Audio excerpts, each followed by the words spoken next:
बिहार का चुनाव लोकतंत्र की छाती पर पैर रखकर लड़ा गया है। इसे आप मेहनत कहिए, रणनीति कहिए, कूटनीति कहिए, चाहे चाणक्य नीति कहिए, है ये चोरी और बेईमानी ही, जिसमें चुनाव आयोग बराबर का भागीदार है। आदर्श आचार संहिता लगने के बाद भी करोड़ों खातों में रुपए भेजे जाते रहे। वो पैसे जो देश की जनता ने देश का विकास करने के लिए टैक्स के रूप में दिया था, उसे वोट खरीदने के लिए बांट दिया गया। चुनाव आयोग टुकुर टुकुर ताकता रहा और आप इसे कूटनीति कह रहे हैं।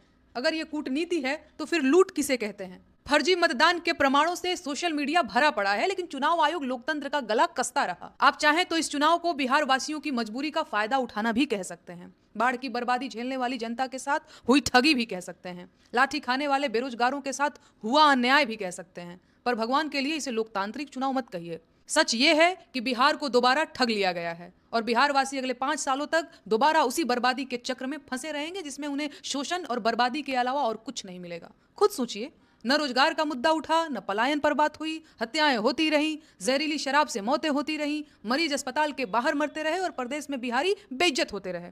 बस चुनाव से पहले पैसा बांट दिया गया और किसी माई के लाल ने नहीं पूछा कि जब वोट खरीदने का पैसा था तो उस पैसे से बिहार में कारखाना क्यों नहीं लगाया गया। मीडिया ने नमक का कर्ज अदा किया और बिहारियों ने 10,000 रुपए का बदला चुकाया। पूरी ताकत से वोट चोरी की गई और रिजल्ट आपके सामने है। सवाल यह है कि आखिर कब तक बिहार के लोगों को सस्ता लेबर बनाने की साजिश चलती रहेगी? कब तक उन्हें बुनियादी स्वास्थ्य सुविधाओं और शिक्षा से महरूम रखा जाएगा?